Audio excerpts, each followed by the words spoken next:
Stop the secret group that outranked the CIA.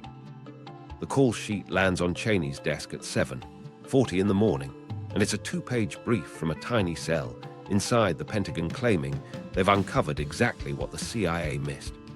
They're talking about mobile weapons labs, secret meetings in Prague, and uranium shipments coming out of Africa.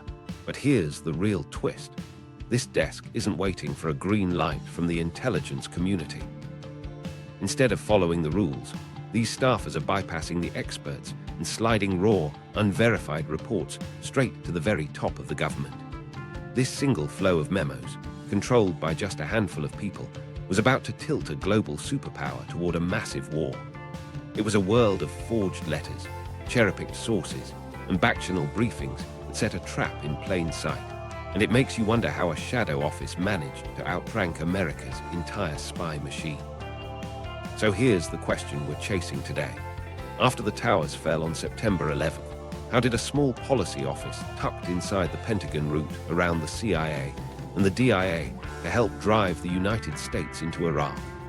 They didn't do it by hacking into satellites or recruiting secret agents in the middle of the night, but they did it by changing the way paperwork moved through the building. It all came down to who saw the information first, when they saw it, and which warnings were stripped away before the pages hit the president's desk. We're talking about the Office of Special Plans, a group born under the Undersecretary of Defense for Policy, Douglas Feith. This wasn't a traditional spy shop, and because it sat on the policy side of the house, it operated under a completely different set of rules. You see, policy shops are in the business of selling options to leaders, while intelligence shops are supposed to weigh the cold, hard facts.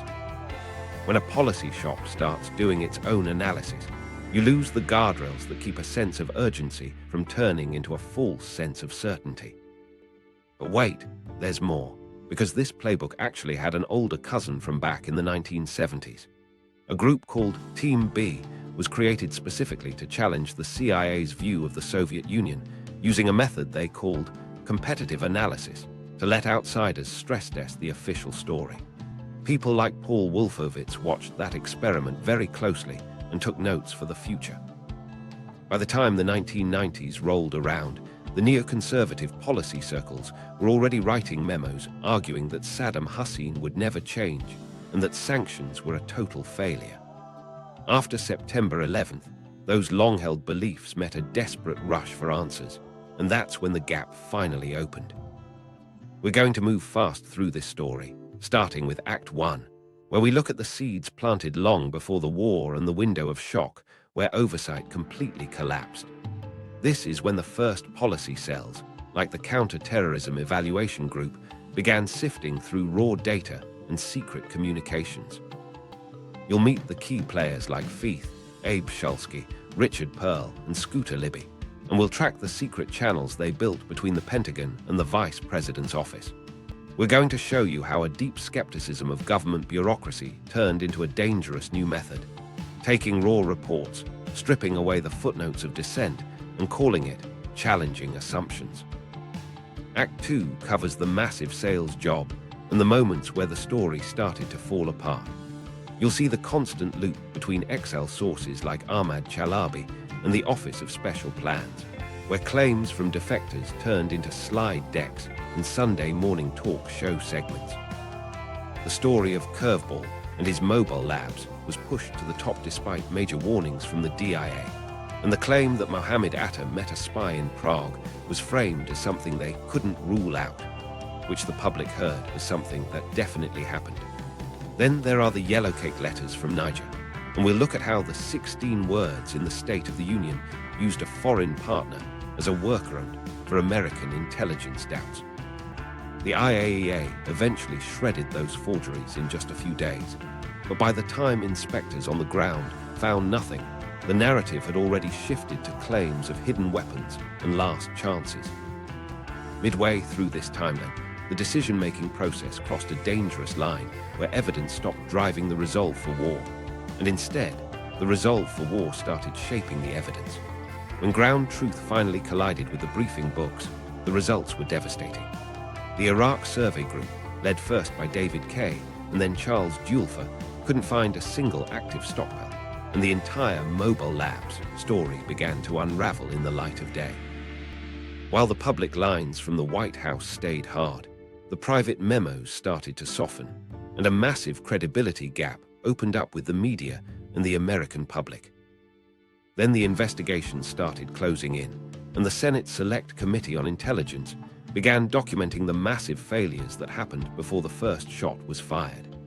Their reports compared the public claims to the actual underlying intelligence, and the Rob Silberman Commission flagged the huge risks that come when policy shops try to produce their own analysis.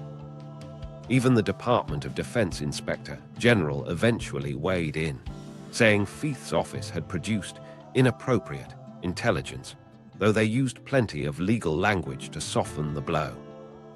Act 3 asks what actually changed after the dust settled.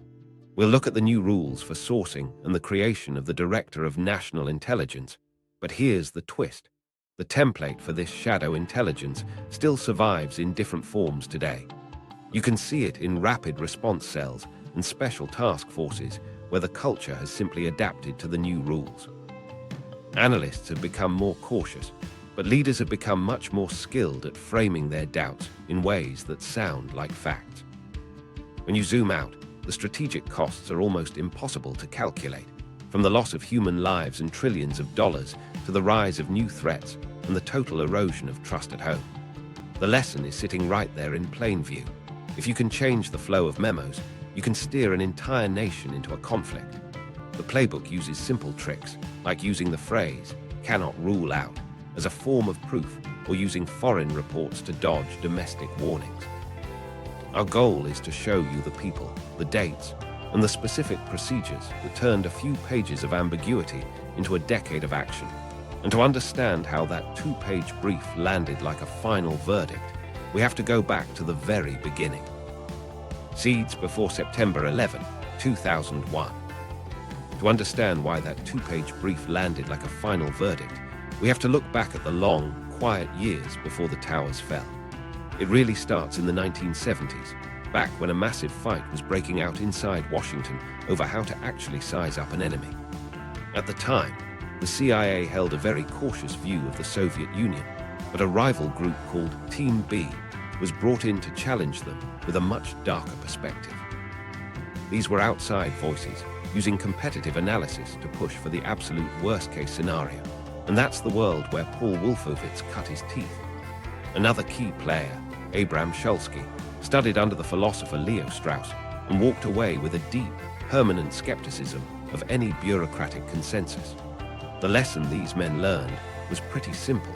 If you don't like the answer the experts are giving you, just build your own shop to find a different one.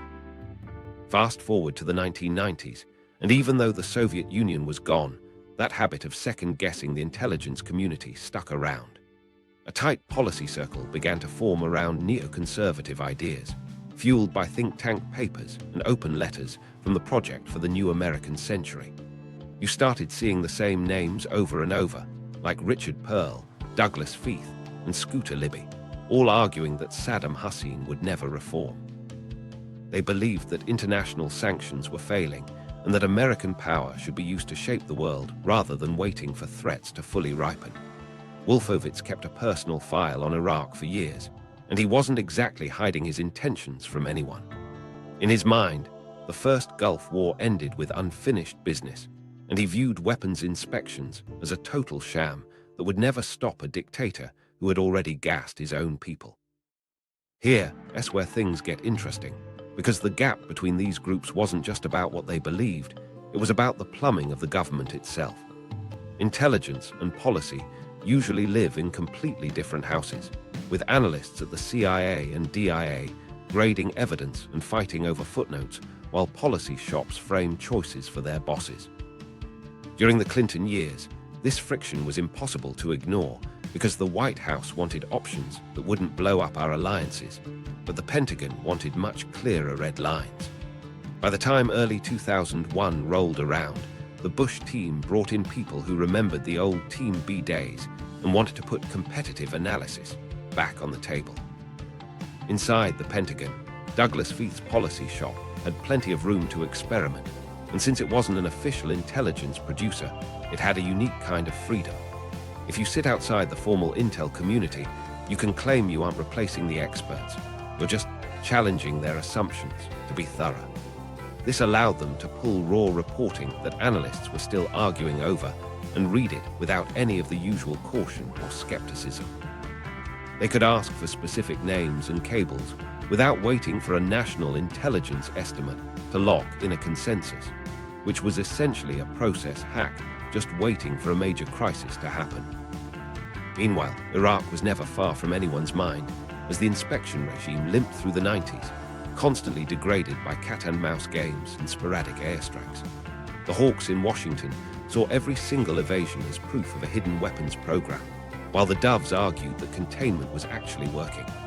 Caught in the middle of that debate was Ahmad Chalabi and his Iraqi National Congress, an exile network that spent its time building deep relationships on Capitol Hill and in the press. They started floating defectors who made incredibly dramatic claims about mobile labs and secret underground sites. And even though analysts flagged major problems with their motives, those stories had heat. And in Washington, heat is what moves the needle. Now, you have to picture the organizational chart to see how this really worked. On one side, you had the official intel lanes where the CIA and DIA were grinding out cautious assessments filled with caveats and coordinated views. On the other side, you had the policy lanes where offices were busy drafting speeches and shaping arguments for Congress and our allies. The guardrail is supposed to be that analysis gets fully vetted before it ever becomes a talking point, but there's a massive loophole if you're looking for one. Raw intel and unverified rumors can be read as hints instead of facts, and if you stack enough of those hints on top of each other, they start to look like a complete picture. 3 specific moves set the table for what was coming next. First, they revived the Team B idea as a virtue, claiming that competition in analysis was the only way to find hidden blind spots. Second, they treated any dissent inside the intel community as a bias to be discounted, calling the analysts too cautious or scarred by past errors. Third, they tightened their direct channel to the vice president's office so their version of the truth arrived, while the official one was still stuck in meetings. If your memo hits the desk first, it frames the entire conversation, and the burden shifts to the analysts to try and unwind a story that has already been accepted. By the spring and summer of 2001, the machinery was fully built, even if the path forward wasn't obvious yet. Feith had authority over policy support, Wolfowitz was the Deputy Secretary of Defense, and Richard Pearl chaired an advisory board with massive reach into the media. Scooter Libby was working directly with the Vice President, and Abram Shulsky was right there with them, pushing the theory that deception is the norm in politics. None of this was a secret in some cloak and dagger sense, but rather a series of meetings and shared language about threats and political will. That language mattered more than people realized at the time. If you start from the premise that the government bureaucracy always understates danger, you're going to value raw reporting because it feels closer to the truth. If you believe that time is running out, you won't wait for a vetted estimate. And if you think Saddam is a permanent problem, every ambiguous report is going to tilt in one direction. This wasn't a conspiracy in the traditional sense. It was a workflow and a habit of pulling around the guardrails just to see what was there. They were sending the hottest bits of intel upward without any of the cold water that usually travels with them. And then September came, and the window finally opened. Inciting incident, aftermath of September 11, 2001. The smoke was still hanging in the air when the rules started to bend, and the sheer urgency of the moment collapsed the distance between a rumor and a formal brief. Principals in the administration wanted answers in hours rather than weeks, and the usual coordination process started to feel like a dangerous delay.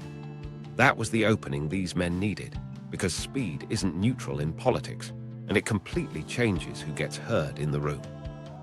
Inside Douglas Feith's shop, a small cell called the Counter-Terrorism Evaluation Group took shape with just a few analysts and some laptops.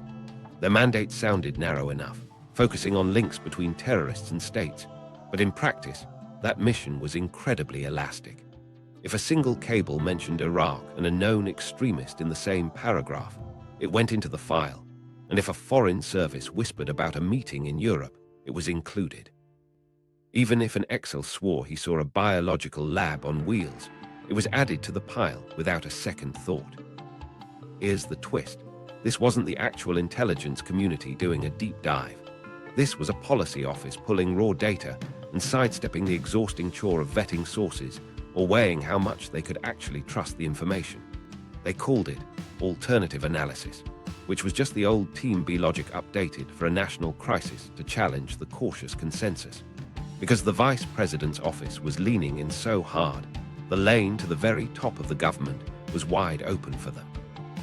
Stovepiping is the word that analysts absolutely hate, even though policy hands will deny they ever did it.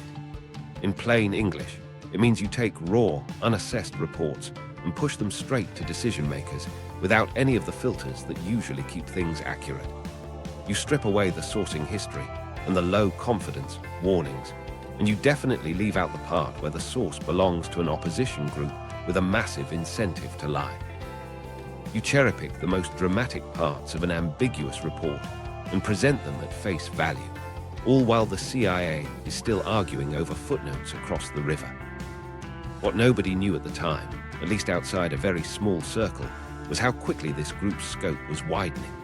It started with questions about Al-Qaeda's ties to various states, but it quickly drifted toward Iraq and then toward Saddam's weapons programs.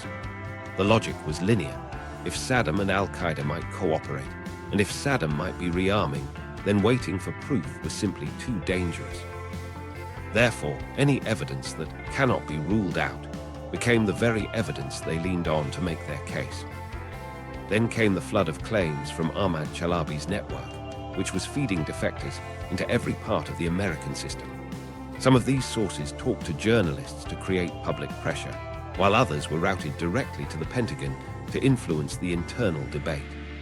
One German-handled source with the code name Curveball began spinning detailed stories about mobile biological labs that sounded terrifying. The DIA analysts raised massive red flags about his consistency and the fact that they weren't allowed to interview him, but that caution didn't make it into the bullet points when a briefer walked into the West Wing. Just 3 days after one specific cable landed, a full slide deck was ready to go, threading together Prague and procurement with arrows and dates. The dissenting notes were trimmed away to save time, and the language about how confident they were was simplified until it sounded like a certainty. The bottom line was incredibly loud, suggesting that patterns of cooperation existed and that inaction would lead to a catastrophe. You can imagine how that sounds in a high-level meeting. It sounds like a call to action. While the people at Langley were still arguing over a single line or a footnote, another pattern was clicking into place at the Pentagon. The Counter-Terrorism Evaluation Group was now feeding a much larger effort called the Office of Special Plans, run by Abram Shulsky. He truly believed that adversaries use deception as a rule and that bureaucracy only serves to dull sharp judgment. In this frame of mind, raw reporting feels much closer to the truth than a scrubbed estimate, and they insisted they weren't replacing the CIA, just providing a necessary second look. But there was one massive problem the briefers never actually solved, and that was the problem of incentives. The exiles had motives to see a regime change, the foreign services had their own agendas, and the reporters just wanted a big scoop. Even the staffers wanted to feel useful during a national crisis, and every one of those incentives tilted the claims toward military action. Every time the story tilted, it picked up another memo to support it. The mechanics of stovepiping look pretty dry when you see them in writing, but they hit incredibly hard when they are put into practice. Policy staff would log into their systems, copy excerpts from cables, and drop them into Word documents while stripping away the source chains for the sake of brevity. They removed the per liaison caveats that would have raised eyebrows and merged separate anecdotes into one terrifying timeline. Then they briefed this information directly to the vice president, bypassing the national intelligence estimate and leaving no formal record of any dissent. This is where it gets truly wild. because once a point lands in a senior meeting, it starts to echo through the entire system. A principal repeats the claim to a journalist off the record. The journalist prints the story, and then Hill's staff cite that article as independent confirmation. Plot twist. A claim just looped all the way back to validate itself without any new evidence being found. Meanwhile, the inspectors and analysts who were still grinding through the actual process started to look slow and incompetent, even when they were right. The pressure to connect the dots became a political accusation if you didn't connect them in the way the administration wanted. The calendar itself became a weapon, because every week that passed without a coordinated assessment was another week where the alternative read could frame the stakes for the public. By late autumn, the lanes were firmly set, and the policy shop wasn't just evaluating information anymore. It was producing the primary talking points for a war. The CIA tried to push back on specific lines, but it was an asymmetrical fight that they were never going to win. A tiny footnote simply cannot compete with a bold headline during a national crisis, and as the alternative briefings kept coming, the sales job was about to go global. Enter the Office of Special Plans. If you walked into Douglas Feith's hallway in late 2002, everything would look completely normal. You'd see the standard nameplates, hear the hum of fluorescent lights, and watch staffers wheeling binders around on metal carts. But behind one totally unremarkable door, a new cell was spinning up with a massive mandate and almost zero oversight.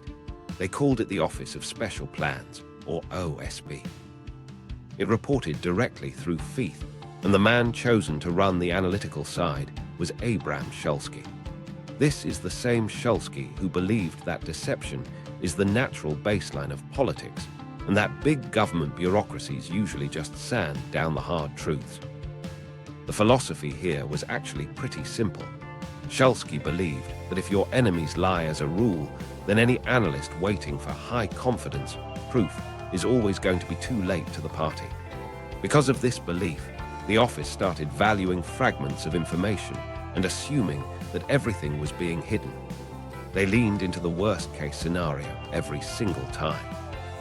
Shulsky's reading list was filled with Leo Strauss and old Team B arguments, which basically said that competitive analysis is better than a consensus because a consensus is lazy. The pitch they made to the higher-ups was that they weren't replacing the CIA, but just providing a necessary second look at the data. You think you know where this is going, but here's the twist. That second look wasn't going to wait for the first one to actually finish. Then came the process hack that changed everything. In the traditional world of intelligence, policy shops ask for info, the intel agencies produce it, and then the policy people react to what they've read. The OSP completely flipped that flow on its head. Suddenly, policy staffers were doing their own analysis right inside the policy shop. They were reaching into databases, pulling out raw cables, and stitching together their own narratives to produce strategic briefs. There was no national intelligence estimate involved, and no coordinated language to explain how confident they were. There wasn't even any room for dissenting agencies to speak up unless a briefer felt like being nice that day. Since the Vice President's office was happy to take direct briefings, the route to power now ran right around the usual intelligence toll booths. In a town like Washington, the channels you use matter way more than the arguments you make. The OSB built private lanes straight to the Vice President's staff and the National Security Council. A slide deck that would normally be picked apart by multiple agencies was instead walked directly into a West Wing office. While this was happening, CIA analysts across town were still fighting over footnotes and sourcing chains for those exact same claims. This meant that timing became the real substance of the debate. If your version of the story lands first, you get to frame the entire conversation. When a report lands on a desk with no caveats or warnings, it naturally feels much more certain to the person reading it. Now, take a look at the actual product they were making.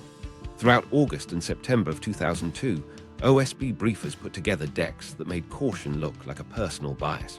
When the CIA or DIA used the phrase low confidence, the OSB slide would translate that as institutional risk aversion.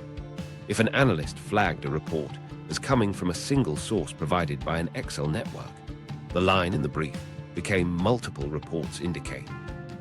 Dissenting views didn't exactly vanish into thin air, but they just never made it into the room where the decisions were made. Because the top officials were so busy, they only remembered the bottom lines rather than where the info actually came from. The office started prioritizing sources based on how hot the info was rather than how reliable the person was.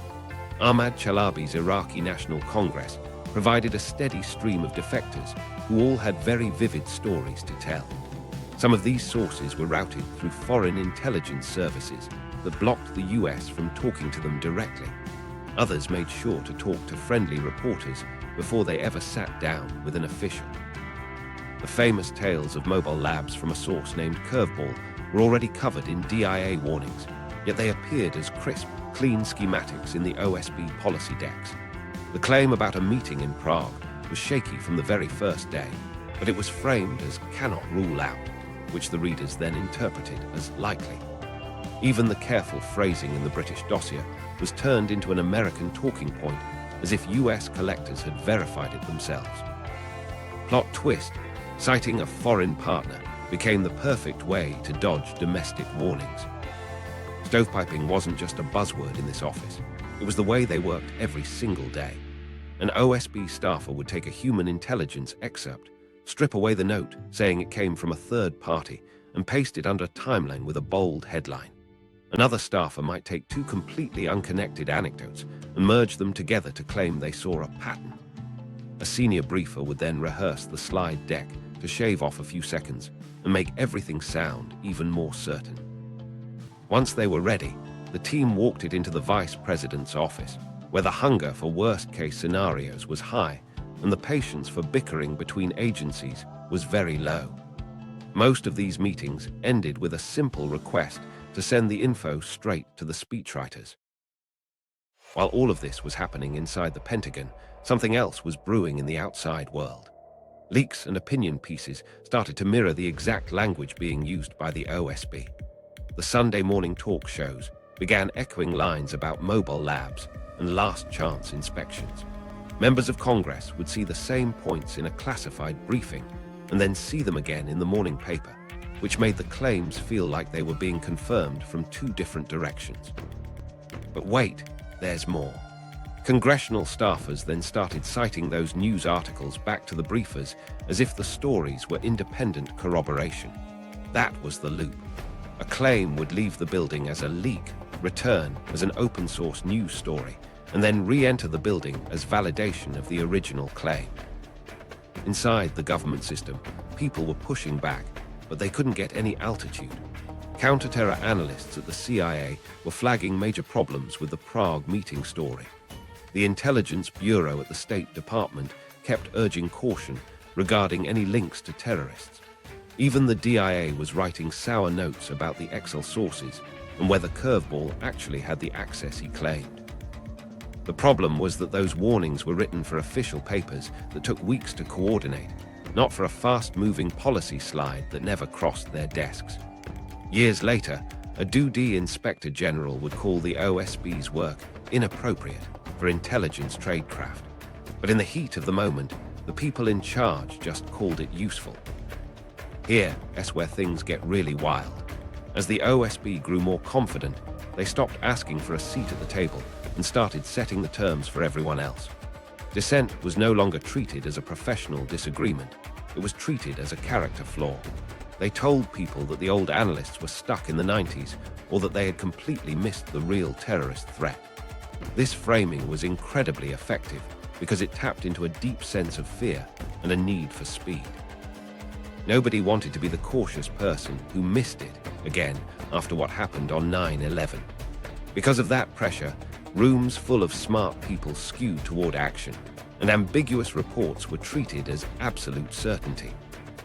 By the time autumn rolled around, the office wasn't just an experiment anymore. It had become a rhythm. They would pull raw data, strip away the warnings, thread a story together, and brief the leaders directly. Then they would echo it in the media and feed it to the Hill. The usual guardrails, like confidence levels and sourcing history, exactly destroyed. They were just late to every single meeting that actually mattered. In a town like Washington, timing outranks almost everything else, and the OSP was faster than everyone else. Rising tension, the sales job goes global. While that information pipeline was humming along inside the Pentagon, the echo chamber was lighting up on the outside. Opinion pieces started dropping with the exact same buzzwords you'd find in those closed-door slide decks. You started hearing about mobile labs, procurement networks, and last chances on every news channel. The Sunday talk shows booked the same voices who had been hanging out in Feith's hallway, and the phrasing they used was a perfect match. You might think you know where those lines came from, but here's the twist. The information didn't just leak once. It cycled through the system, and each pass sanded off more of the original warnings. This media synchronization wasn't some happy accident. It was a deliberate rhythm. A senior official would give a background, quote about evidence that couldn't be ignored, and then a friendly columnist would write it up. That article would hit the inboxes of everyone on Capitol Hill before lunch had even started.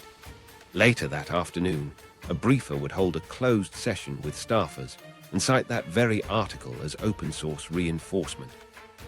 They'd say, "It's out there now," as if the news report proved the intel was true. Plot twist, the building was essentially validating itself by looking in a mirror. Meanwhile, over at the United Nations, the theater was getting much bigger. Aluminium tubes started showing up in major speeches as proof of a nuclear program. The words mushroom cloud began to hang in the air like both a threat and a promise. While inspectors on the ground were begging for more time to do their jobs, the rhetoric coming out of Washington was demanding more speed. That was the whole point. Time was the real battlefield. If you can move faster than the people trying to verify the facts, then ambiguity starts working in your favor. The story of Curveball became the star prop of the entire campaign, even though his German handlers wouldn't let US officers interview him, and the DIA was throwing red flags about his contradictions. The schematics for his mobile labs kept getting cleaner every time they were redrawn. In the internal slides, the warnings shrank down to tiny footnotes, and in the news clips, they vanished entirely. Here's where things get interesting. The stronger the dissent became behind closed doors, the sharper the certainty became on the airwaves. This wasn't a debate anymore. It was a full-blown sales job. Ahmad Chalabi's network acted like a pipeline that never ran dry. Defectors would tell things to congressional staff, then tell the same thing to reporters, who then told it to policy aides. The stories would change slightly depending on who was listening, but the core beats, the labs on trucks and the secret ties, stayed hot. The Iraqi National Congress provided the introductions and the context, and they even handled the translations. Intelligence officers who had dealt with this group for years warned that they were just making things up for their own gain. The OSB didn't care if the information was pure, they just claimed it was urgent. When the clock is ticking, urgency always beats out purity. The Prague meeting sat right at the center of this storm. Everyone wanted to know if Mohammed Atta had met an Iraqi officer there. The CIA pushed back hard, citing travel records and sources that crumbled the moment they were pressured. But the OSB just reframed the whole thing. They turned, "We can't rule it out," into, "There's credible reporting." In a town that was still reeling from recent intelligence failures, that small shift in language landed very hard. No one wanted to be the person who ignored a lead that others failed to connect. A tiny possibility walked into the room as a probability and left as a total certainty. Congress was feeling the heat of a full-court press. Classified briefings showed tight timelines and bold arrows pointing toward danger. When staffers asked to see dissenting views, they were told the slides were time-limited and focused only on the most important judgments. Footnotes simply didn't make the cut. Meanwhile, the morning's opinion piece, which echoed those same claims, was sitting on every single desk. Members of Congress heard from their leaders, saw the news clips, and read the heated cable summaries. The clock for the war authorization was moving fast, and the phrase, "last chance," became both a frame for the debate and a dare to anyone who disagreed. Across the ocean, the British government released a public dossier using very careful language. They used phrases like, "we have learned," and avoided the usual US confidence levels. Back in DC, that phrasing was turned into a weapon. If American analysts started to balk at a claim, the briefers would just cite a partner and say the British assessed it to be true. They weren't saying the CIA said it, and they weren't saying the DIA backed it. They were just saying an ally was standing behind the claim, which made it feel like another heavy brick on the scale. You have to remember that speechwriters need punchy lines, not complicated sourcing chains. A clean line is going to beat a messy footnote every single time. You might think you know how the climax goes. Just do a big reveal at the UN and settle the matter once and for all. But wait, there's more. The preparation for Secretary Powell's big presentation became a brutal tug-of-war. Analysts at the State Department fought to strip out the weakest claims, while the OSB fought to keep the connective tissue, like the labs and the Prague meeting. What finally survived was a strange hybrid. It was stronger than a raw sales pitch, but much thinner than a cautious intelligence estimate. On television, it looked like absolute certainty, but inside the government, it felt like a compromise made with a gun to the head of the clock. While this was happening, the actual inspectors were reporting much less than everyone expected. The sites they checked came up cold, the equipment they found was for dual use, and the paperwork looked years out of date. Instead of slowing down, the OSB just shifted the story. They claimed that the absence of evidence was actually proof of how well things were being hidden. They said the mobile labs weren't found because they were constantly moving, and the stockpiles weren't seized because they were buried deep underground. The standard completely flipped. Now, the inspectors had to disprove the worst-case scenario, rather than the OSB having to prove it. That's when things got wild, because disproving a moving target in real time is almost impossible. Allies eventually started asking harder questions and public trust began to wobble, but the machinery was already moving too fast to stop. The opinion pieces got even harder, and the Sunday shows raised the temperature. Briefings on the Hill narrowed down to decision windows. The language shifted from if to when, and from assess to know. The pipeline had done exactly what it was designed to do. The talking points owned the airwaves, the calendar owned the room, and any form of caution was treated like a dangerous delay. The sales job went global not because the information was perfect, but because it was first, it was loud, and it was everywhere at once. Claims that started in a small office in the Pentagon leaped onto the world stage, dressed up in the confidence of power. By now, there was only one test left to face, the truth on the ground. Reversal 1, Niger, Yellowcake, and the Forgeries. 3 days after a secret cable whispers about uranium in Africa, the story is already on a fast track. The claim is simple and terrifying. Iraq tried to buy Yellowcake uranium from Niger. In a city like DC that's already primed for the worst-case scenario, that one line hits like a siren. It folds neatly into the stories about mobile labs and aluminium tubes, making it sound like a nuclear ladder you can climb with a few big purchases and a lot of nerve. Here is where things get interesting. The paper trail is a total mess from the very start. Fragments of info drift in through various channels, but some are just summaries and others are grainy photocopies. A few are letters with seals and signatures that look official if you're squinting at a fax machine. Inside the intelligence lanes, people are asking the boring questions about who wrote this and what their incentives are. But inside the policy lane, the only question is whether they can say it out loud yet. The White House eventually sends Joe Wilson to Niger because he's a former ambassador who knows the terrain and can ask around without drawing too much attention. He spends days talking to the people who would actually know the truth. The answer he hears isn't dramatic at all, as the sale doesn't make sense based on the numbers or the process, and the meetings weren't even about uranium. He comes home and relays that to the analysts, who write up the nuance, but while it's not a slam dunk, it's not a green light for war either. But wait, there's more. Across the Atlantic, the British are putting together a public dossier. Their phrasing is very careful, using lines like "we have learned," which sounds confident, but isn't actually anchored to a United States sourcing chain. In Washington, that specific line becomes a tool. If the CIA or DIA start to balk at the evidence, The administration can just cite a partner and say, the British assess X. It's a way of sliding the weight of an ally onto the scale, while the domestic warnings just sit in a draft folder. Speechwriters need clean lines because they don't have time for internal sourcing fights. This is exactly where stovepiping meets the podium. The State of the Union is coming up, which means 17 minutes of policy and poetry, plus 16 words that will outlive everything else in the speech. The British government has learned that Saddam Hussein recently sought significant quantities of uranium from Africa.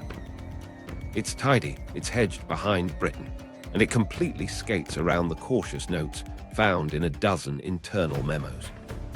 Inside the agencies, people are starting to wince. Some try to pull the line from the speech, while others manage to get it swapped out in different presentations. But this specific line survives because it's technically true about what Britain claimed and emotionally true to the policy push. In a fight like this, being technically true travels a lot farther than being analytically solid.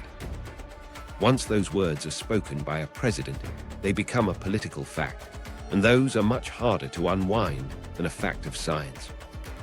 Then the forensics land like a hammer. The International Atomic Energy Agency finally gets their hands on the actual Niger documents. These aren't summaries or copies of copies, but the originals, or at least close enough to test. In just a matter of days, they completely shred them. There are wrong names, wrong titles, and wrong dates, along with signatures that don't match the time period. It reads like a bad movie prop once you actually hold it under a lamp. The damage, though, is already baked into the system. Those 16 words did their job perfectly. Allies heard resolve, Congress heard urgency, and the public just heard the word nuclear. And here's the twist. Even after the IAEA calls the documents total fakes, the defense isn't that they were right. It's that they were just citing Britain and that Iraq sought the material, not that they actually bought it. The goalposts shift from facts to phrasing and from proof to posture. Inside the system, you can watch the mechanics of this exposed in real time. You select a foreign partner's public line and use it to bypass the confidence levels of your own agencies.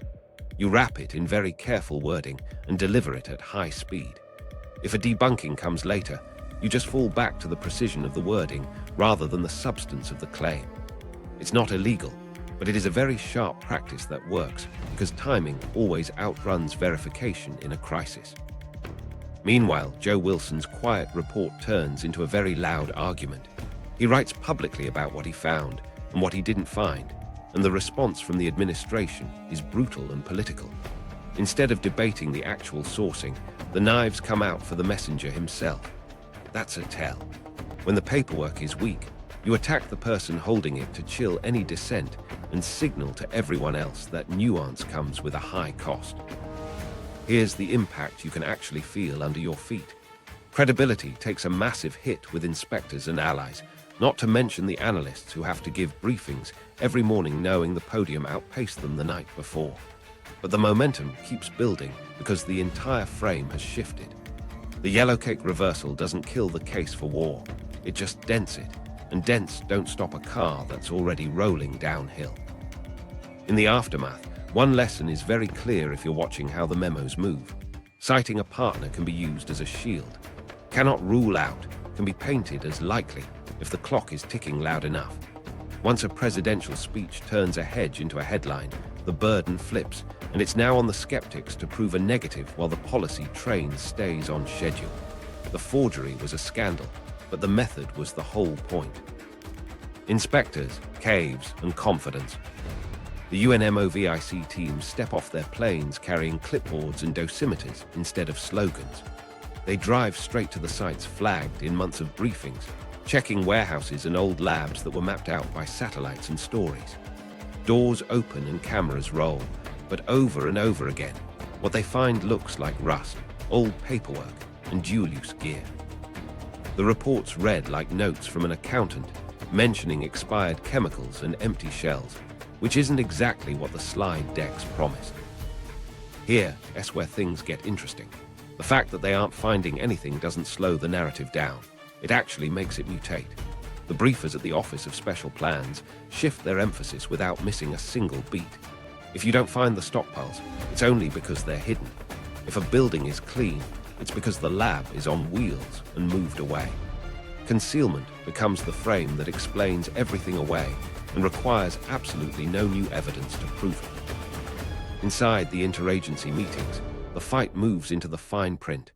Inspectors file cautious updates about cooperation on access and arguments over interviews, but they keep saying they need more time. The OSB answers with momentum instead of footnotes. Mobile labs are brought up again as the perfect answer to those empty rooms, and the aluminium tubes are still appearing in every speech. Last chance becomes the constant drumbeat, tightening the window for verification until the inspectors simply can't keep up. Meanwhile, the prep work begins for the big moment that's supposed to settle everything. Secretary Powell's speech at the United Nations. The slide deck becomes a total battleground. Analysts at the State Department and the intel community scrub every slide line by line to see which intercepts are clean and which photos they can actually defend in the daylight. The OSB pushes to keep the connective tissue like the training camps and link lines that turns scattered dots into a full picture. What nobody outside those rooms sees is how many claims are dying on the cutting room floor. Human intelligence is the soft spot that everyone knows about, but no one can fix fast enough. The stream of info from exiles keeps coming, but the access is thin and the incentives to lie are very thick. The source known as Curveball remains behind the glass because his German handlers won't let the United States talk to him directly. The DIA's warnings hang over every schematic that looks a little too perfect. Analysts are asking for more corroboration, but the briefers are only asking for more urgency. Here's the twist. Inside the agencies, the dissent is actually growing quieter. This isn't because people suddenly agree, but because the cost of being the person who hits the brakes is becoming very obvious. Connect the dots has become both a command and a weapon. If you say the chain of evidence is weak, you're accused of missing the pattern. If you try to hedge, you're told that hedging is what got people killed last time, and in that environment, the argument lands. Strategic communications wrap the entire situation in a countdown. Last chance isn't just a message for Baghdad, but for Paris, Berlin, and the undecided members of Congress. Every day that passes without a smoking gun becomes a line about how good Saddam is at hiding things. Every day the inspectors ask for more time is used as proof that he's just buying it. The threshold flips completely, and now doubt has to explain itself rather than certainty. Then Powell finally speaks. He uses vials as props and has intercepts queued up alongside satellite shots with big circles on them. The claim about mobile labs takes center stage with clean drawings and neat labels that turn trailers into weapons factories. The speech wins over the cable news cycle and gets some uneasy nods from allies. For the OSB, it's total validation, but for the intel crowd, it's a compromise they just hope won't break later on. In the closed sessions after the speech, the OSB pushes even more confidence. The talking points start to harden, claiming that concealment is working and that time is officially up. The caveats from the inspectors get folded into a single word, inconclusive, which in the rush of the moment reads like obstruction instead of a process. Meanwhile, the Excel stream produces fresh names and alleged sites, and each new tip restarts the clock for a search that can never be fast enough. The midpoint of this story isn't marked on a calendar. You just feel it when cause and effect switch places. Evidence stops driving the resolve, and instead, the resolve starts curating the evidence. The policy machine acts as if war is inevitable and treats every anomaly as a flaw in the collection process rather than a flaw in the premise. A few memos try to hold the line on confidence levels, but they read like sandbags in a river that's rising anyway. Here's the rub that matters for everything that follows. Once a system treats cannot rule out as a green light, the inspectors simply can't win. They can only fail to keep up with the pace. When the clock becomes the judge, the fastest story is the one that owns the room. The Office of Special Plans didn't create that clock, but they certainly learned how to set it. And once they did, the next step stopped feeling like a choice and started feeling like a deadline. Reversal 2, the ground truth problem. Troops cross the berm at a breakneck pace, moving even faster than the planners had written down in their initial projections. Baghdad falls quickly, Statues are pulled from their pedestals, and you can practically feel the adrenaline rush through the television screen as the promise of victory finally has to meet the reality of the dirt. The first site exploitation teams roll up to their targets with checklists built from months of briefing slides, ready to inspect bunkers, warehouses, and suspected mobile labs. Doors swing open to reveal nothing but thick dust, scattered paperwork, and piles of out-of-service gear that hasn't been touched in years. The items on the checklists don't light up with a match. And in the middle of that empty silence, the lack of evidence starts to feel incredibly loud. Here's where things get interesting. The core assumption inside those PowerPoint decks was simple. Once we get boots on the ground, we'll find exactly what we're looking for. So when the first sweeps come up empty, the reaction from leadership isn't to wonder if the brief was wrong, but rather to assume they just looked in the wrong place. Requests for new information go out immediately, demanding fresh grids, updated coordinates, and better leads so the search loop can restart from scratch. But ground truth is a stubborn thing that doesn't care about a narrative, and the sites keep coming up thin no matter how many times they are checked. Logs found in the rubble don't match the legends told in Washington, and the maps in the binders don't look anything like what is actually buried in the sand. Mobile labs become the ultimate test case for this disconnect.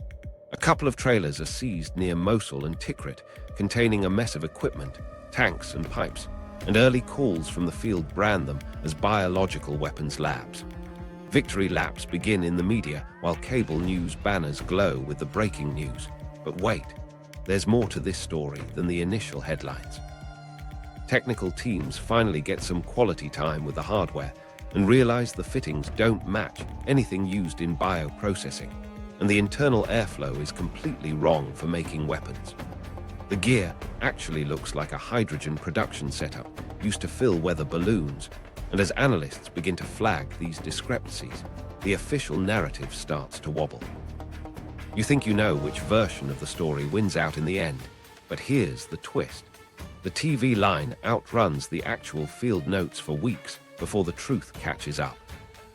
Meanwhile, the Iraq Survey Group stands up under the leadership of David Kay and later Charles Dulfer to pull together thousands of documents and interview Iraqi scientists. They walk through every alleged program thread, and their interim read is blunt in private, admitting they aren't seeing any active stockpiles of weapons. In public, they have to pivot to talking about intent, preserved expertise, and dual-use gear that could be repurposed for war. On the ground, they are tearing through warehouses that people swore would hold chemical shells. But instead, they find old contamination and industrial junk that could be used for many things or for absolutely nothing at all. Inside Washington, you can feel the split between the public face and the private reality. Public lines harden with promises that we'll find them if we just give it more time, but quiet memos begin to soften as confidence levels dip and qualifiers creep back into the language. The Office of Special Plans isn't leading the parade anymore because the chaotic reality of the battlefield has taken over the steering wheel.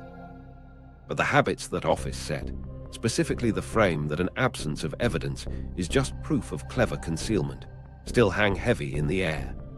Each clean site is explained away as a case of recent movement or burial, and each dead lead becomes a reason to ask for 10 more. And that's when it gets wild.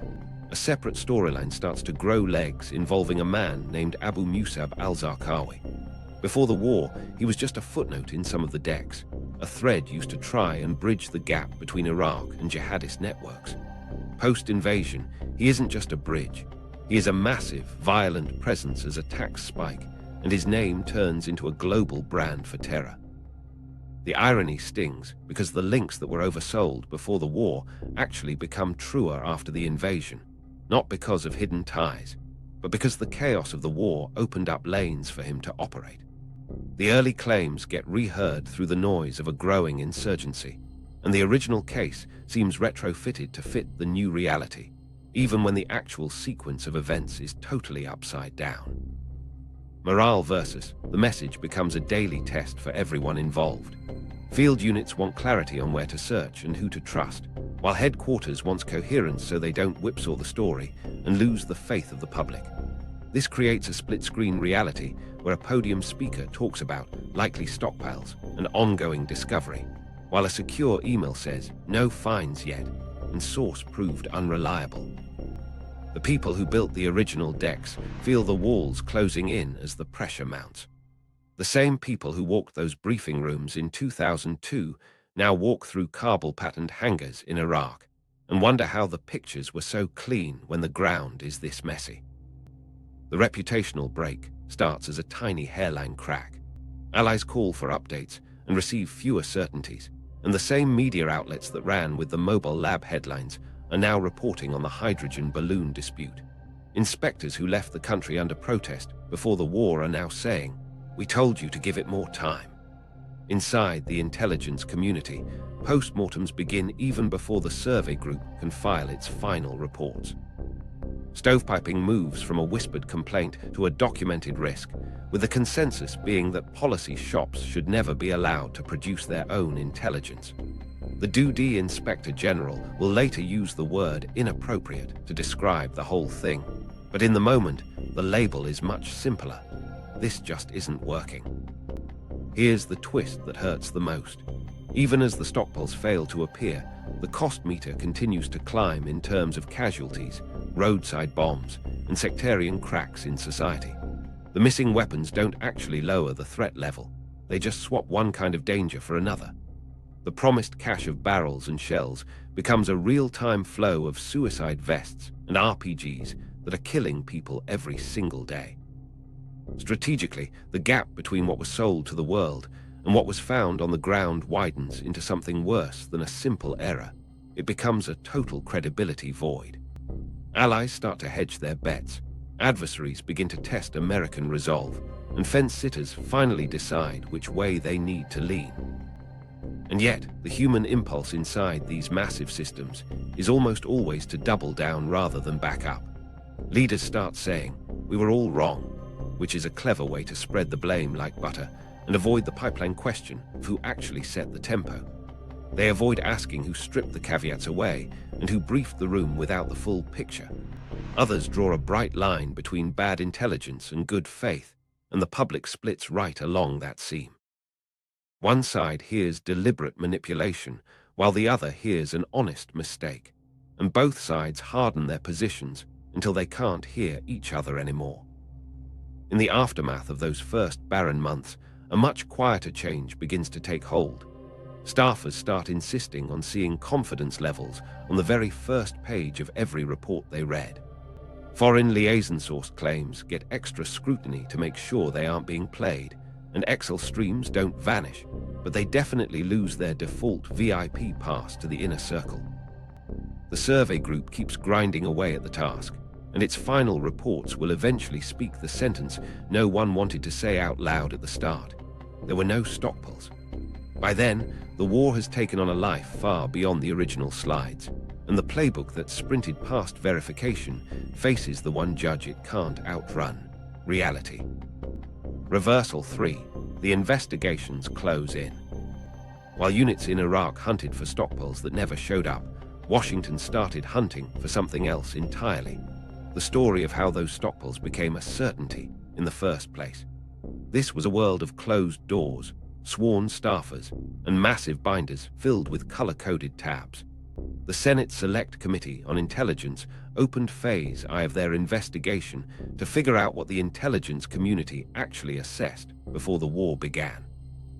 Here's where things get interesting. The findings were incredibly ugly for the analysts involved.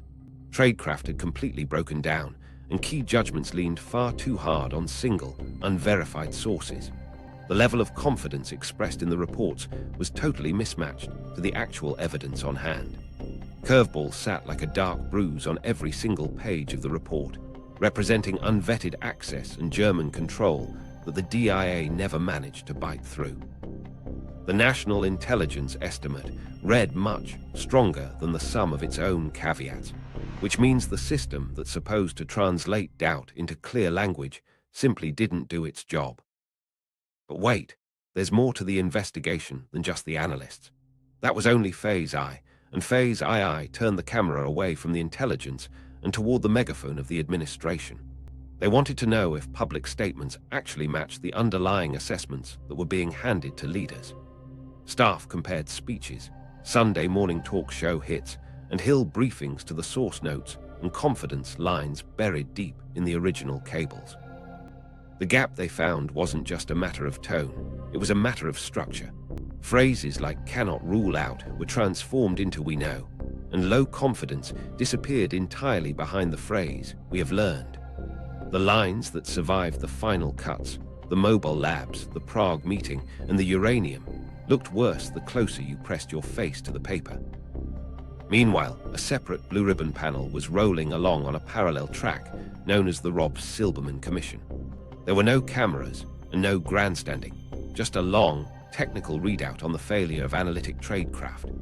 Their verdict hit the community like a total rulebook rewrite.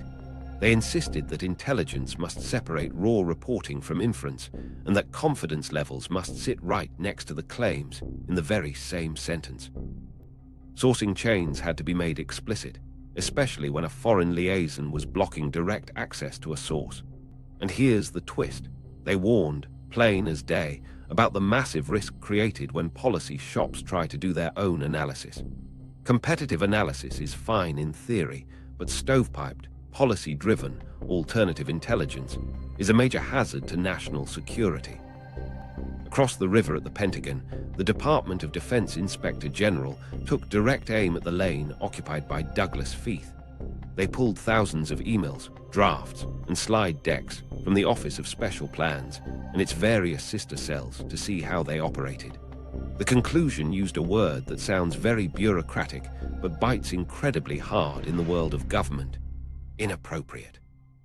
It wasn't illegal, and that was the shield they used, but it was inappropriate for a policy office to produce and spread intelligence assessments that hadn't been vetted through the proper channels. In other words, the pipeline we watched take shape was a real thing, and it broke the spirit of how the system is supposed to work. Defenders of the OSB said they didn't replace the CIA, but rather challenged it to think harder. They claimed they didn't invent information, but simply curated it and warned the country about dangerous blind spots. And get this, they even pointed back to the old Team B experiments from the Cold War, arguing that competitive analysis is a virtue in a democracy. Investigators had a very simple reply to that. Competition isn't the issue here, but the process is. If you bypass the national intelligence estimate, strip away the confidence levels, and omit all dissent before briefing the principals, you aren't competing. You are steering the ship toward a predetermined destination. Here's the twist that really strung the people inside the building. Many of the findings didn't actually accuse anyone of malice, but they mapped out the mechanics of how the failure happened. They showed a claim being laundered through Britons, "we have learned," phrasing to make it sound more solid. They found a Prague anecdote lifted without the footnote, explaining that the timeline didn't actually work. They saw curveball schematics shown without the DIA's red flags, and a mobile lab drawing polished into a clean certainty. These investigations weren't hunting for villains. They were diagramming a workflow that turned total ambiguity into a sense of inevitability. Publicly, the narrative split into two hardened camps. One side read the reports as proof of bad faith, believing the administration wanted war and simply cherry-picked the data to get it. The other side read them as proof of bad intelligence, believing the community failed and the leaders simply trusted what they were told. In the hearing rooms, you could almost hear the click as staff members picked a lane and stuck to it for the rest of their careers. But inside the memos, a third story lived that was all about timing. The first brief in the room always framed the next 10 that followed it. The fastest story ate the slower one every single time, and speed beat coordination until the truth didn't matter anymore. Meanwhile, something else was happening overseas as our allies digested the same documents and took their own notes. The message they heard wasn't just about the war in Iraq. It was about the fundamental breakdown of the United States decision-making process. If a small policy cell could shape the biggest decision a superpower ever makes, what did that say about future warnings or joint assessments? Confidence in United States intelligence didn't just dip. It learned to ask for the footnotes up front before agreeing to anything. That is a strategic consequence you feel for years, because coalitions get harder to hold and shared reads of the world get much slower to build. Inside the intelligence world, reforms finally started to lock into place. Confidence language was standardized, so everyone knew exactly what likely or possible meant. Sourcing needed to be visible on page 1 instead of being buried in the back of the report. The Director of National Intelligence job was created specifically to coordinate the different agencies and force a common picture. Training started to lean much harder on the difference between a report and a judgment, and between assessing something and actually knowing it. And a quiet rule spread through the halls. If a policy office wants to pitch alternative analysis, they have to bring their sources and their dissent to the same table as everyone else. For the alumni of the OSB, the Inappropriate label became both a permanent wound and a convenient shield. They argued that they stayed inside the letter of the law, while investigators argued that the law isn't the only line that matters in government. In a town built on norms, the word inappropriate is a major stop sign. But here, that's where it gets wild. The template for that office didn't actually die. It just changed its clothes and took on new names. Task forces, surge cells, and special envoys became the new way to do things, using softer labels but the same old shortcuts. The lesson some people took wasn't "don't stovepipe," but rather "hide the stovepipe better next time." In the aftermath of all those inquiries, you could walk the halls of the Pentagon and hear a whole new set of phrases. People started asking to see the confidence levels and wanting to know who actually owned the source. They want to know what state's intelligence wing said and if the NSA had weighed in on the data. That is the sound of a system trying to learn under immense pressure. But the harder lesson, the one about speed, framing, and the raw power of the first memo, stayed largely unresolved. The investigations closed, the binders were shelved, and the words "Tradecraft failure" were filed away for the record. The human impulse to move fast when you're afraid is still there, just waiting for the next clock to start ticking.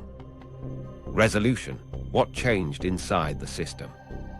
In the months after the hunt for weapons came up empty, the atmosphere in those high-level briefing rooms shifted completely. It wasn't the furniture that changed, but the questions being asked by the people in charge. What's the confidence level? Stopped being a polite afterthought and became the very first thing out of a briefer's mouth. Claims couldn't just float around without a weight class anymore, so everything had to be labeled as high, moderate, or low confidence. And here's the twist. Those specific words started living on the same line as the claim itself, instead of being buried 3 pages deep in the report. If you stood up and mentioned "labs on wheels," you were now required to show the source, the caveats, and exactly who disagreed right there in the main brief. Intelligence Tradecraft got a serious tune-up during this period.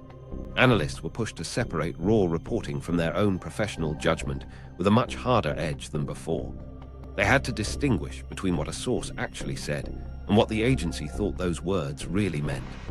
Sourcing chains had to be completely visible, marking whether info came from a foreign liaison, if we were denied direct access, or if the source had a known history of fabrication.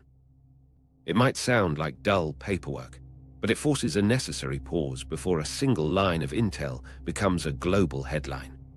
The old habit of upgrading a phrase like "cannot rule out" into the word "likely" took a major hit because that new confidence language boxed it in. The entire structure of the intelligence community shifted to prevent another breakdown. A brand new job was created, the Director of National Intelligence, who sat on top of the whole alphabet soup of agencies with one specific chore. This person had to herd the cats of the CIA, DIA, and NSA to make sure everyone's work rolled up through a single place, designed to kill off information silos. National intelligence estimates got strict new rules for how to handle dissent among the different agencies. Minority views were now required to ride in the executive summary rather than dying in the footnotes where nobody would see them.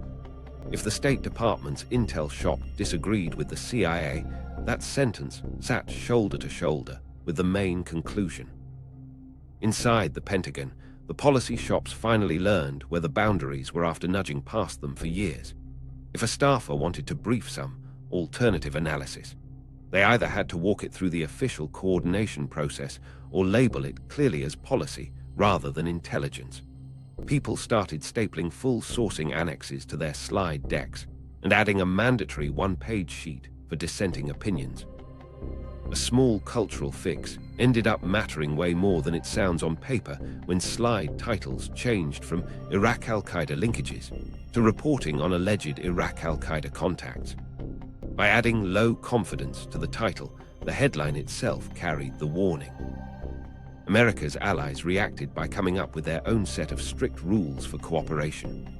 Whenever Washington asked for buy-in on a new initiative, those partners started asking to see the footnotes before they agreed to anything.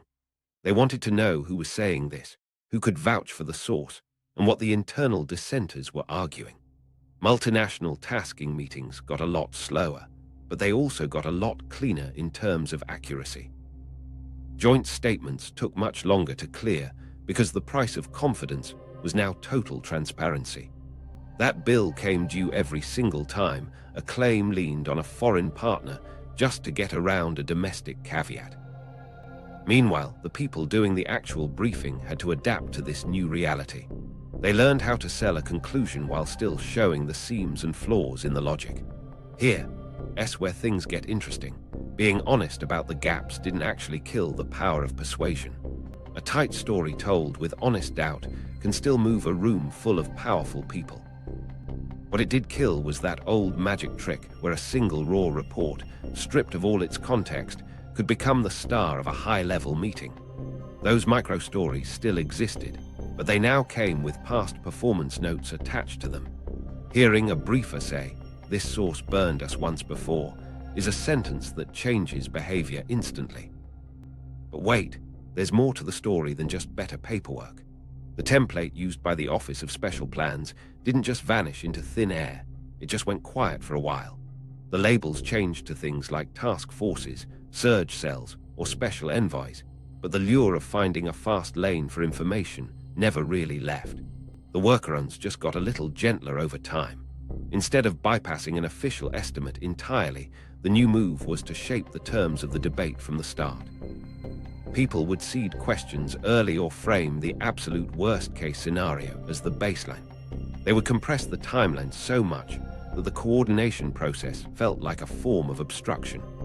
The system eventually learned to spot these moves, but the impulse to move fast when people are afraid stayed wired into the building. Inside the training rooms, young analysts started getting case studies that were filled with real-world scar tissue. The name, curveball, actually became a verb, and seniors would warn new recruits not to get curveballed by a bad source. Training exercises forced teams to defend their confidence levels against intense pressure from people pretending to be their bosses. Senior mentors hammered home the vital difference between a real pattern and just a pile of random anecdotes. A small but telling change took root when analysts stopped writing like lawyers trying to hedge their liability. They started writing more like engineers, flagging load limits on a bridge, clear, blunt, and with red lines that you simply couldn't paint over. The policy principals at the top of the food chain got a lot savvier about the process too. They started asking for red teams, specifically to attack their own favorite talking points to see if they held up. They demanded side-by-side reads from the CIA and the DIA on the exact same page to compare the differences. Some leaders still shopped around for the specific answer they wanted, but the market for bad intel got a lot tougher to navigate. If you walked into a meeting with a hot slide and no sourcing to back it up, you usually walked out of that room feeling a lot lighter. Here's the twist that really matters for the long run of history. The fix for the system wasn't just one single law or a new office. It was 1,000 small breaks applied at once. Having confidence levels on the line and dissent on page one made sourcing as plain as day for everyone involved. None of these changes can actually guarantee wisdom or perfect choices in the future. All they do is raise the cost of turning a messy, ambiguous situation into a full certainty at high speed. The clock still ticks during a crisis, and the very first memo still tends to frame the next 10 that follow it. But after the experience in Iraq, the room always asks one more question before it moves. What's actually under the hood? Aftermath, the human and strategic costs. The numbers on the page don't blink, and when you look at them long enough, they start to ache.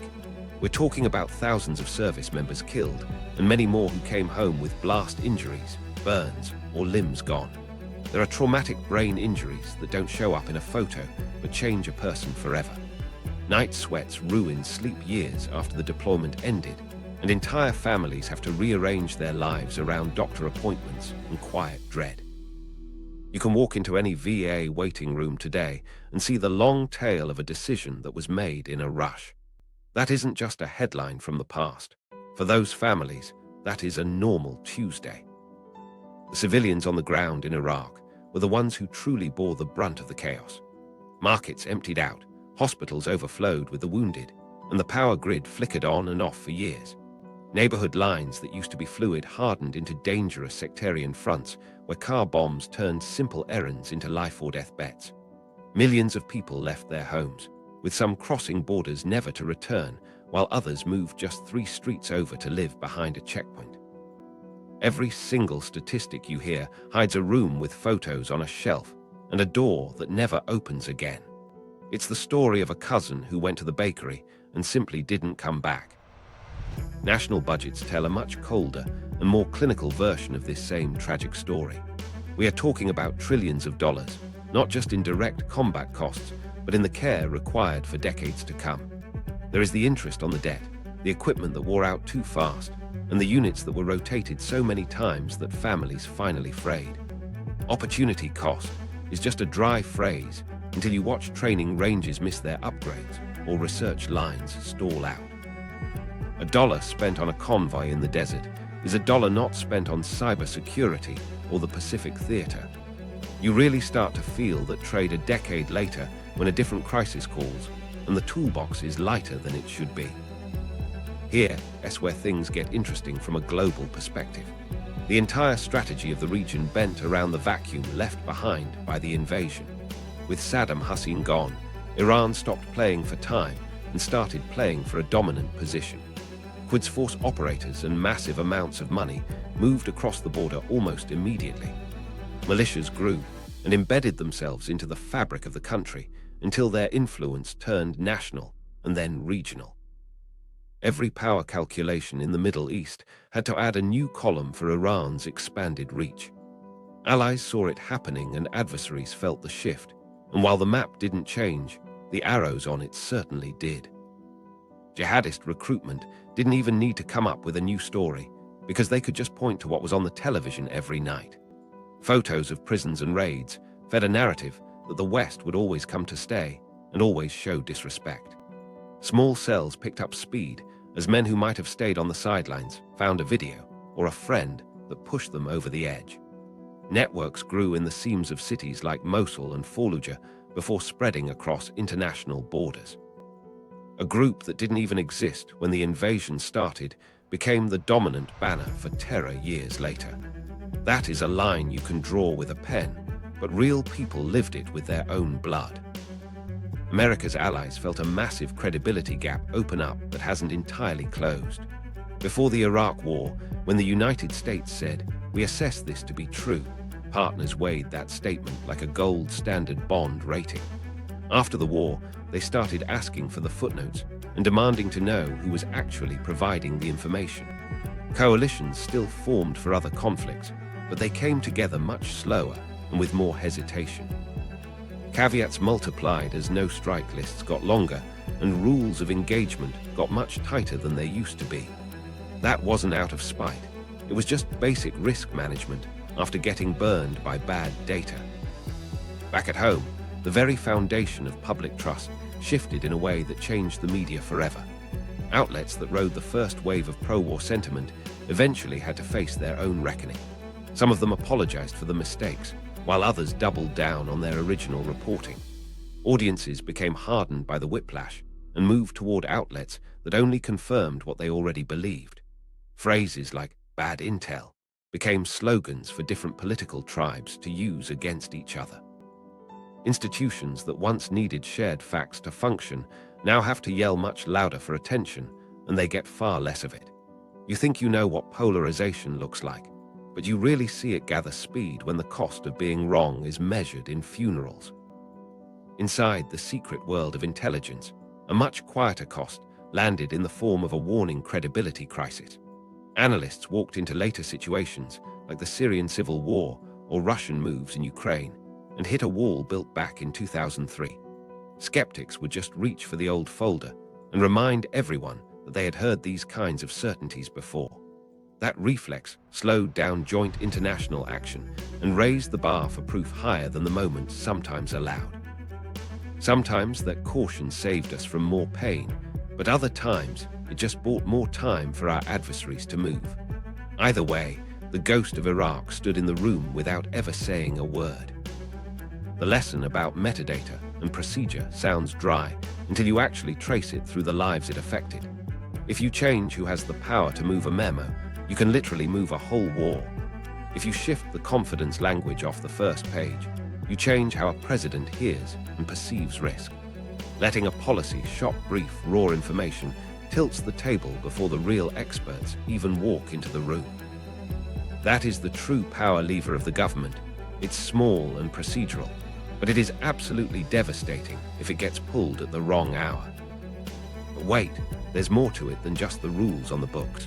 The political culture eventually learned how to mask the same old impulses with new language. After all the investigations were over, the labels just got softer, using terms like rapid assessment to bypass the usual checks.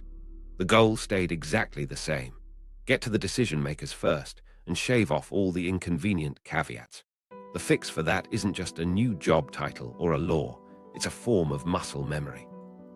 The system has to instinctively ask who the source is, what the confidence level is, and where the dissenting opinions are hiding. The human toll of these decisions keeps teaching us lessons because it never actually ends when the ceasefire is signed. It lives on in a spouse who becomes a full-time caregiver at the age of 28. It's in the kid who grows up in a series of military bases and hospital waiting rooms.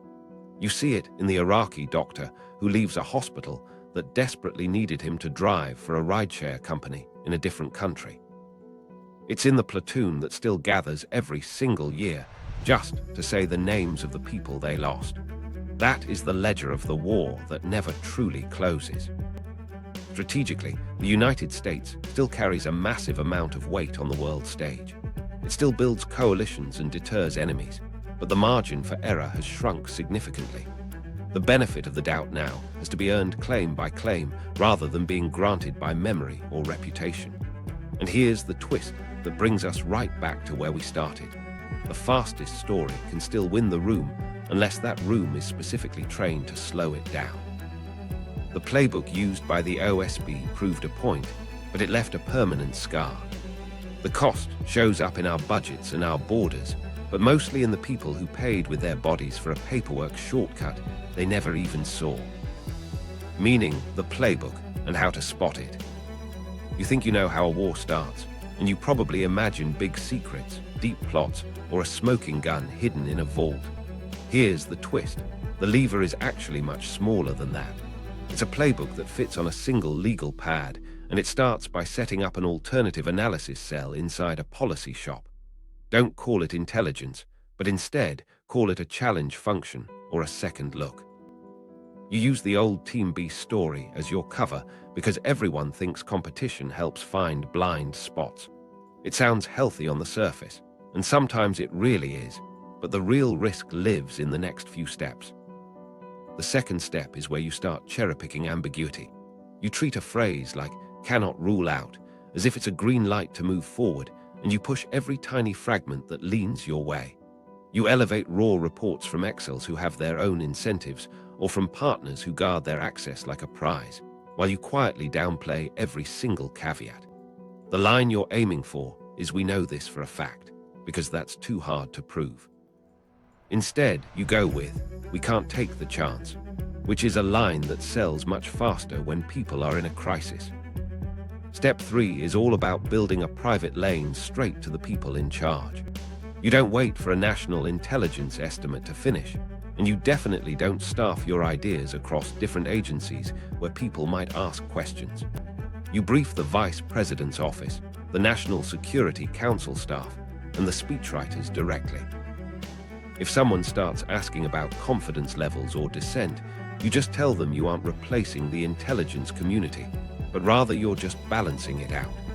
Timing is your greatest weapon here, because if your slide deck lands first, the rest of the system is suddenly forced to argue uphill against your narrative.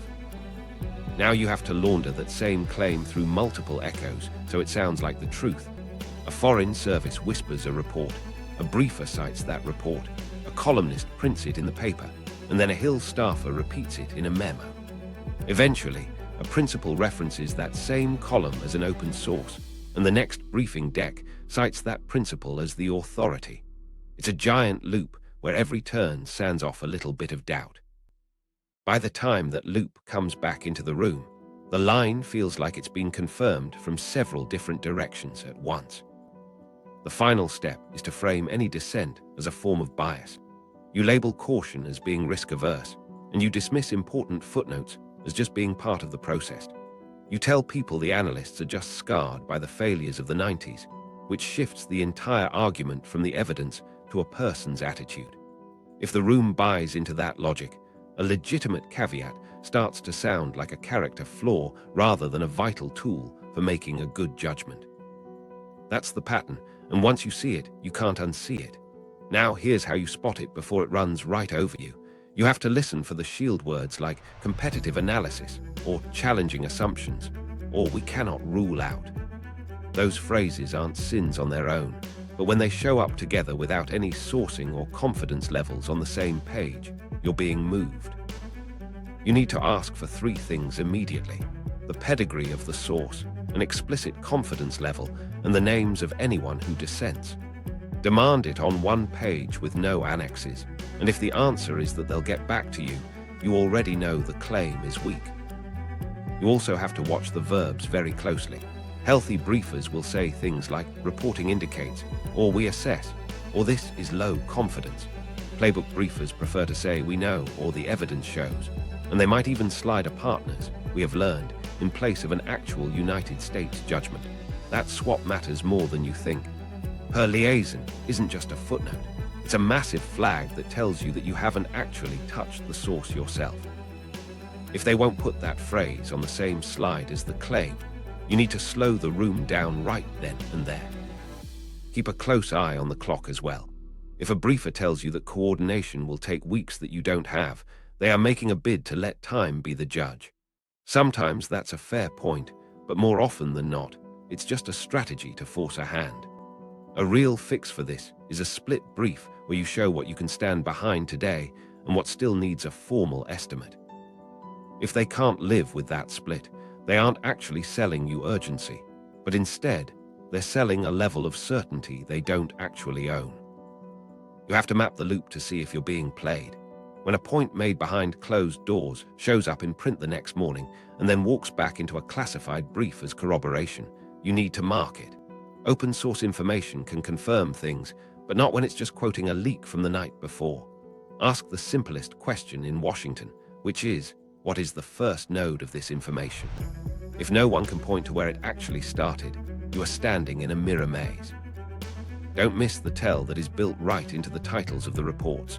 There is a huge difference between a title like Iraq, Al-Qaeda linkages, and one that says, reporting on alleged contacts. Headings are choices made by people with goals. If the title is selling more than the body of the report can actually support, you are already being pushed into the funnel. You should try switching the title in your head before you even listen to the pitch. Here is where things get really interesting. The counterplay doesn't actually kill your speed, it just cleans it up. You should demand a red team to attack the favorite line of the day.